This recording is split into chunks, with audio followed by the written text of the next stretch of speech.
My name is Grace Holloway.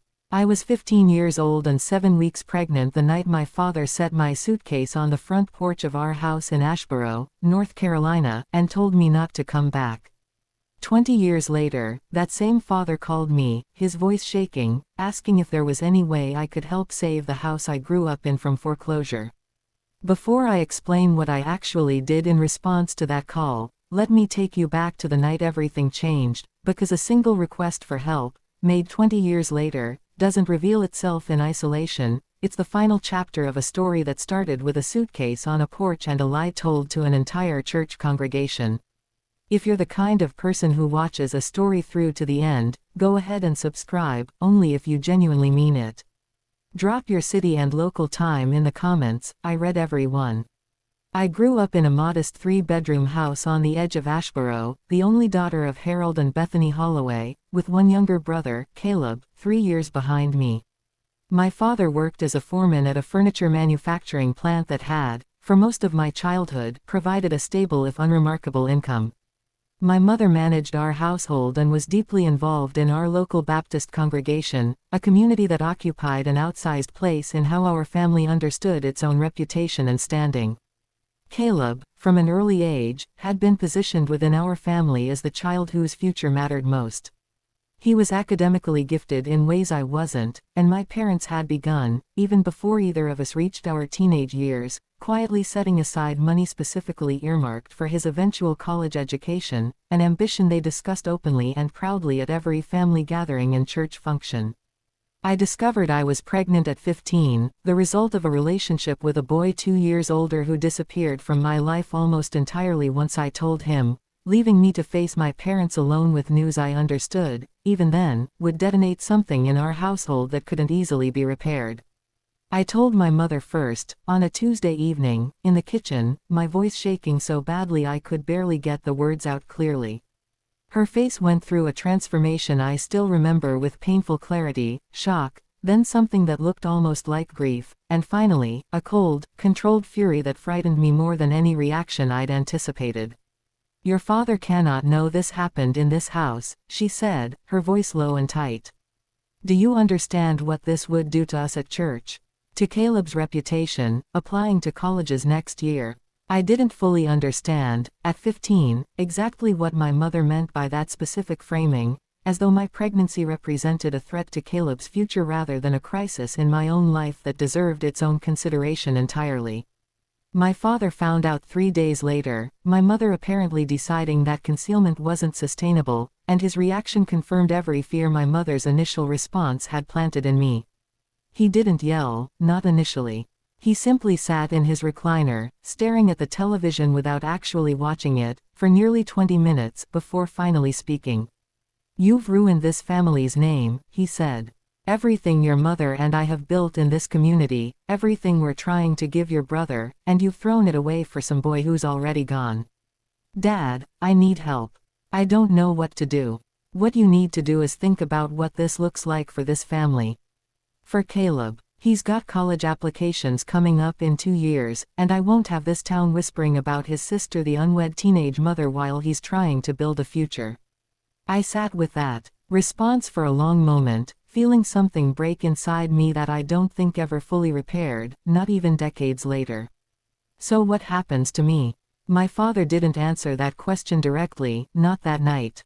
It took another week of tense, mostly silent cohabitation before he made his decision clear, packing a single suitcase with what he considered my essential belongings and setting it on the front porch on a Sunday evening, just hours after church, where my mother had apparently already told the congregation, without any advance warning to me, that I'd be going to stay with relatives in Tennessee for an extended period. "You'll figure something out," my father said, standing in the doorway, refusing to meet my eyes directly. "But you're not staying in this house, not like this. Your mother and I have Caleb's future to protect, and we can't have this hanging over this family." I stood on that porch at 15 years old, 7 weeks pregnant, a single suitcase beside me, watching my father close the front door without another word, understanding, with a clarity that still felt shocking even as it happened, that my own parents had decided my life mattered less than the story they wanted to preserve for my younger brother's benefit.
I spent that first night sleeping in the bus station in downtown Ashboro, too frightened and disoriented to think clearly about any actual plan, holding on to the small amount of babysitting money I'd saved over the previous year, which amounted to barely $340. By morning, a woman named Constance Ridley, who worked the overnight shift at the station's small diner counter, noticed me still sitting in the same corner booth I'd occupied for nearly 10 hours and asked, gently, whether I had somewhere to go. I didn't. Constance, who I'd later learn had raised 3 children largely on her own after her husband left, made a decision that would end up defining the entire trajectory of my life going forward. She offered me a spare room in her small house, on the condition that I attend school regularly and contribute what I could toward household expenses once I was able. I lived with Constance for the following 3 years, through the remainder of my pregnancy and the early years of raising my son, Elliot, while finishing high school through an alternative program designed for teen parents. Constance never asked for anything beyond basic respect and honesty, treating me with a consistency and warmth I hadn't experienced from my own parents in longer than I could remember. My mother called exactly twice during those first 3 years, both times briefly, both times carefully avoiding any direct acknowledgement of what had actually happened, instead framing our estrangement in vague, deflecting terms that made clear she still expected me to eventually understand and forgive the decision without any genuine accounting of its actual impact. "We're just trying to protect this family," she said, during the second of those calls, when Elliot was already nearly 2 years old. "You'll understand someday, when you're older." I didn't respond to that call with anger, exactly. I responded with a kind of exhausted clarity that surprised even me. "Mom, I understand completely right now. You decided Caleb's college applications mattered more than your 15-year-old daughter having somewhere safe to sleep. I don't need to get older to understand that. I understood it perfectly the night Dad put my suitcase on the porch." She didn't call again for nearly 6 years after that conversation. I completed my GED at 18, working 2 jobs simultaneously to support Elliot while slowly building towards something more stable. Constance, who by then had become something considerably closer to a genuine mother figure than either of my biological parents had managed to be, encouraged me to pursue further education, eventually helping me apply for financial aid that allowed me to attend a community college program in accounting. By 25, I'd completed my associate's degree and secured a position at a regional accounting firm in Greensboro, work that gradually, over the following years, developed into a genuinely stable, well-compensated career. I married my husband, Desmond, when Elliot was 7, a man who'd never once treated my son as anything other than fully his own, and together we built a life that felt, for the first time since that night on the porch, genuinely secure. I learned, through occasional updates from a cousin who remained in contact with my mother, that my parents had told our church congregation and extended family a carefully constructed story about my absence, that I'd gone to stay with relatives in Tennessee to help care for an ailing aunt, a fabrication that conveniently explained my sudden disappearance without requiring any acknowledgement of the actual pregnancy or the decision to force me out of my own home. Caleb, meanwhile, had gone on to attend the state university my parents had spent years saving toward, graduating with an engineering degree and eventually building his own stable career and family in Charlotte. I'd had minimal contact with him over those years, our relationship reduced to occasional, awkward exchanges at the rare family funeral or wedding neither of us could avoid attending. By my mid-30s, I'd built a life entirely separate from my parents' ongoing presence in it, a stable marriage, a teenage son who'd grown into a thoughtful, accomplished young man himself, a career that had advanced steadily into a senior accounting position overseeing a regional client portfolio. I rarely thought about that night on the porch anymore, not because the memory had faded, but because I'd deliberately built a life substantial enough that the wound no longer defined my daily existence the way it once had. The phone call that would eventually bring my parents back into direct contact with me came on an ordinary Tuesday evening, 20 years almost exactly from the night I'd been forced onto that porch, my father's voice on the other end carrying a shakiness I'd never heard from him before, not even during the worst of our confrontation 2 decades earlier. "Grace," he said, "I need to ask you something, and I understand if you say no. The house, the one you grew up in, we're facing foreclosure." Your mother and we've fallen behind on the mortgage since I lost my job at the plant last year, and we don't have anywhere else to turn. I sat with that request for a long moment, my phone against my ear, the ordinary Tuesday evening suddenly feeling considerably less ordinary. 20 years of carefully built distance, and my father's first substantial conversation with me in nearly 2 decades was a request for financial rescue. Dad, I need you to explain something to me first, before we talk about the house. What happened to Caleb's college fund? The money you and Mom spent years telling everyone at church you were saving specifically for his education. There was a pause, long enough that I understood, even before he answered, exactly how uncomfortable this particular question made him. That money went toward his tuition, mostly. Some of it toward his wedding, years later. We don't have anything left from that fund at this point. So the money you prioritized over keeping your pregnant 15-year-old daughter in her own home is entirely gone now, and you're calling me, the daughter you put on the porch with a suitcase, to help save the house.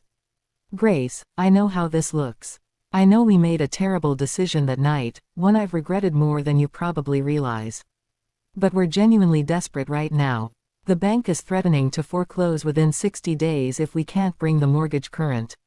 I felt something complicated settle in my chest, hearing that admission of regret for the first time in 20 years, though its timing, arriving only once my parents needed something concrete from me, colored how genuinely I could receive it. Dad, does Caleb know you're calling me about this? He does. He offered what he could, but his own finances are stretched with his kids' private school tuition and their mortgage. He suggested we reach out to you, actually. He said you'd built a stable career, that you might be in a position to help. I absorbed that detail slowly, understanding, with a clarity that felt considerably colder than anger, that even now, 20 years later, my family's calculation about my value remained fundamentally unchanged. I existed, in their ongoing understanding of our family, primarily as a resource to be called upon when convenient, rather than a daughter whose actual well-being had ever genuinely mattered as much as Caleb's. I need some time to think about this, Dad. I'll call you back. I didn't call Constance immediately, though she remained, even 20 years later, the person whose judgment I trusted most completely on matters like this. Instead, I sat with Desmond that evening, laying out the entire situation, the full history he already knew in general terms but hadn't heard me articulate with quite this specific clarity before. What do you want to do? He asked, once I'd finished. I don't know yet. Part of me wants to refuse entirely, to let them experience even a fraction of the abandonment they inflicted on me at 15. But part of me recognizes that refusing wouldn't actually address anything meaningful about the pattern itself. It would just be a mirror image of their own cruelty, rather than something that actually resolves the deeper injustice. What would resolving it actually look like, to you? I considered that question for several days before arriving at an answer that felt, to me, considerably more meaningful than either simple refusal or straightforward financial rescue. I called my father back a week later, having spent that time consulting with a financial advisor and, separately, with an attorney familiar with family trust and property matters, developing a plan that would address the practical crisis my parents faced while also, finally, forcing an honest reckoning with what had actually happened 20 years earlier. Dad, I'm willing to help save the house, I told him, but I need something in return, something that has nothing to do with money. What do you need? I need you and Mom to tell the truth. To the church congregation, to our extended family, to Caleb's children, to everyone who's spent the last 20 years believing I went to stay with relatives in Tennessee. I need the actual story told, clearly, without euphemism, that you put your pregnant 15-year-old daughter out of the house because you prioritized your son's reputation and college fund over her safety. The silence on the line stretched long enough that I wondered if he'd hung up. Grace, that's going to be humiliating, for your mother especially, within the church community she's still deeply involved in. Dad, I slept in a bus station at 15 years old, 7 weeks pregnant, because you and Mom decided my humiliation and abandonment were acceptable costs for protecting Caleb's future. I think a conversation with your church community is a considerably smaller price than what you asked me to pay that night. My father called me back 3 days later, his voice carrying a weariness that suggested the intervening conversation with my mother had been considerably more difficult than either of them had anticipated. Your mother is willing to do this, he said. It's taken her some time to agree, but she understands now that this is what you need in order to help us. Dad, I need you to understand something clearly. This isn't a negotiating tactic to extract an apology before I write a check. I need this because I've spent 20 years watching my own family maintain a fiction that protected your reputation at the expense of the actual truth about what happened to me. If I'm going to help save the house you raised me in, the house I was forced out of, I need the record corrected, publicly, before any financial assistance happens. We arranged, over the following weeks, a plan that satisfied both requirements. I worked with my financial advisor to structure a solution that would bring the mortgage current and establish a sustainable payment plan going forward, using funds from an investment account I'd built over the preceding decade, structured as a formal loan with clear repayment terms rather than a gift, given everything that had happened between us.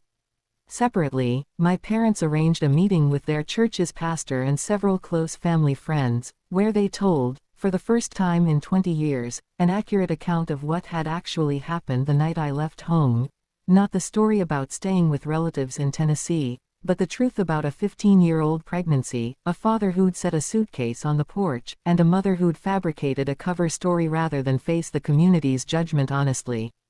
I wasn't present for that specific conversation, having decided, after considerable thought, that my presence would make the moment more about spectacle than genuine accountability. But Constance, who I'd remained close with over the following 2 decades and who still lived in the same community, attended on my behalf, later describing to me the visible shock and discomfort that rippled through the small gathering as my parents finally corrected 2 decades of carefully maintained fiction. Your mother cried through most of it, Constance told me. I don't know if those were tears of genuine remorse or simply humiliation at finally being exposed, but either way, the truth is out there now, clearly, for anyone who'd been wondering about your absence all these years. Caleb called me shortly after that meeting, his voice carrying a discomfort I hadn't expected from him specifically, given how little direct involvement he'd had in the original decision 20 years earlier. Grace, I had no idea the full extent of what happened that night. I mean, I knew you left, obviously, but I always understood it as you choosing to go stay with relatives, exactly the story Mom and Dad told everyone. I didn't know they'd actually forced you out, or that they'd specifically framed it as protecting my college fund. You were 12, Caleb. I don't blame you for believing what Mom and Dad told you at the time. But I do think it's worth understanding, now, exactly what was sacrificed to protect your future, so you can decide for yourself what kind of relationship you want with that history going forward. I want you to know, I never asked for any of that. I didn't know my education was apparently more important to them than keeping you safe. I believe that, Caleb. This was never really about your choices. It was about a decision our parents made, one that positioned you as more valuable without ever consulting you about whether you wanted that valuation applied at your sister's expense. The mortgage assistance I'd arranged brought my parents' house current within 30 days, the formal loan structure ensuring a clear, documented repayment plan rather than another instance of unstructured family financial entanglement. My father, notably, insisted on adhering strictly to that repayment schedule, making his first payment within the agreed timeframe, a level of accountability that felt, to me, considerably more meaningful than any verbal apology could have provided on its own. 18 months have passed since that phone call where my father, his voice shaking, asked whether I could help save the house I'd been forced out of 20 years earlier. My parents have continued making consistent, on-time payments toward the loan I structured, a pattern of financial accountability that stands in stark contrast to the emotional accounting they'd avoided for the 2 decades preceding that reckoning. My relationship with my parents remains considerably more distant than what most people might consider a fully repaired family bond, though it exists now on terms I never had access to before, built on documented truth rather than a carefully maintained fiction designed to protect their reputation at my expense. My mother has attempted, several times over these past 18 months, to move our relationship towards something warmer, something closer to the family connection she seems to genuinely want now that the truth has been publicly acknowledged. I think about that night constantly, she told me, during one of our infrequent, still careful phone calls. I've had 20 years to sit with what we did, and I don't think I ever fully let myself feel the weight of it until we had to actually say it out loud to people who'd trusted our version of events for 2 decades. I appreciate you finally saying that directly, Mom. But I need you to understand, I'm not looking for a fully restored relationship simply because the truth is now public. I'm willing to maintain the connection we currently have, occasional, honest, without pretense, but I'm not interested in pretending the last 20 years can simply be erased by a single difficult conversation with your church community. I understand that, she said, and for the first time in longer than I could remember, I believed she genuinely did. Elliot, now 20, has developed his own careful, limited relationship with his grandparents, one built entirely on his own terms rather than any expectation I've placed on him. He knows the full history, understands exactly what happened the night I was forced out of that house while pregnant with him, and has chosen, deliberately, to maintain polite but boundaried contact rather than either full estrangement or uncomplicated reconciliation. I think it's important that they know I exist, and that I know them, he told me once, but I don't think that requires pretending what happened to you doesn't matter, or that it's ancient history now that everyone knows the truth. Constance passed away last spring, and at her funeral, surrounded by the community that had actually shown up for me when my own parents chose reputation over their daughter's safety, I found myself reflecting on the specific irony of how completely a stranger's kindness had shaped the entire trajectory of my adult life, in ways my own family's eventual, delayed accountability could never fully replicate or repair. My parents attended that funeral, standing respectfully at the back of the small chapel, understanding, I think, exactly what Constance had represented in the story of my survival, a stark, permanent reminder of exactly who had actually shown up when I needed help most, 20 years before they finally found themselves needing something from me in return. I think, often, about the specific calculation embedded in that Tuesday evening phone call, 20 years of silence, broken only by a request for financial rescue, arriving precisely when my parents' own circumstances had finally shifted enough to require something only I could provide. I think about how easily I could have simply refused, mirroring the exact abandonment I'd experienced at 15, and how differently satisfying that refusal might have felt in the moment, compared to the considerably harder work of demanding actual truth before extending any assistance. What actually happened instead, the structured loan, the public correction of 20 years of fiction, the careful, boundaried relationship that's developed since, required a kind of patience and clarity I couldn't have accessed during those earliest years of my own survival, when Constance's kindness was the only thing standing between me and genuine desperation. But it produced something I've come to value considerably more than either simple revenge or uncomplicated forgiveness, a family relationship finally built on an accurate accounting of what actually happened, rather than a comfortable story that had protected everyone except the daughter who'd paid the actual cost of maintaining it. I transitioned out of the Army 8 months later, an honorable discharge I'd requested rather than one that was pushed on me, and I want to be clear about why, because it wasn't the money that made the decision for me. It was Junie starting to pull herself up on the coffee table, wobbling on legs that hadn't existed the last time I'd deployed for a 2-week field exercise, and realizing I'd missed the first attempt entirely because I'd been in a motor pool 3 states away. 5 years of service had given me something I needed, a spine, a set of skills, the specific confidence that comes from proving to yourself you can survive on nothing but discipline and a paycheck too small for the work it covered. I didn't need the Army to keep proving that to me anymore. I needed to be present for the parts of my daughter's life that don't repeat themselves. Constance didn't try to talk me into staying in uniform, and she didn't try to talk me into anything else either. Not business school, not a board seat, not the life she'd once imagined for me before I'd chosen a different one at 22. What she offered instead, quietly, over a dinner at her house 6 weeks after my discharge came through, was something I hadn't expected from her at all. I want to fund something, she said. Not for you. For families like the one you were, standing in that commissary line 3 weeks before I found out what my son had done. She slid a folder across the table, not a legal document this time, just a plain manila folder with a handwritten title on the tab. Junie's Fund. Emergency grants, she said. Formula, diapers, rent bridges, whatever a young military family needs in the specific month things fall apart. No means testing bureaucracy, no 6-week wait for approval. If a caseworker on a base says a family needs $400 this week to keep the lights on, they get it by Friday. I sat with that for a long moment, turning it over.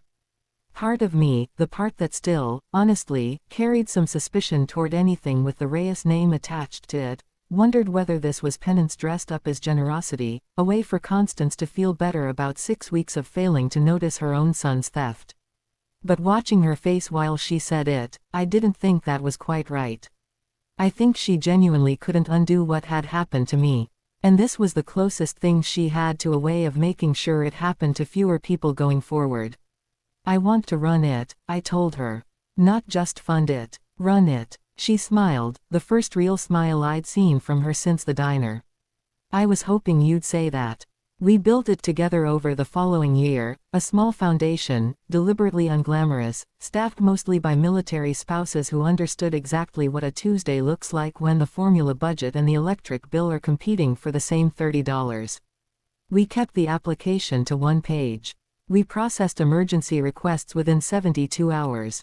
In the first year alone, we got formula, rent assistance, our utility bridges to over 1,100 families across 6 installations, and every single number in that count represented somebody standing in a checkout line doing the same grinding math I used to do, at 2 in the morning, with a baby finally asleep against my chest.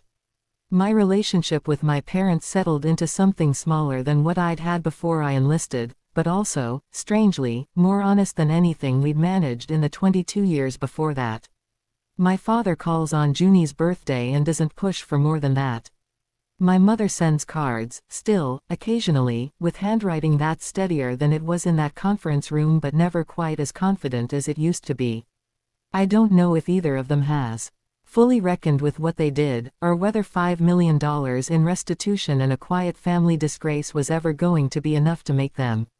That's not really my work to finish. I did my part. I told the truth in a room full of lawyers, and I let the consequences land where they landed.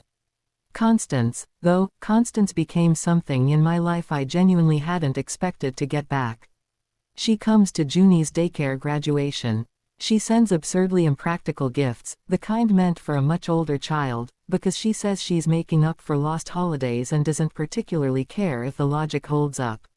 She still runs board meetings like a general and still terrifies half the attorneys who work for her, but she calls me every Sunday now, just to talk, and some Sundays we don't talk about the foundation or the trust or anything that happened in that conference room at all.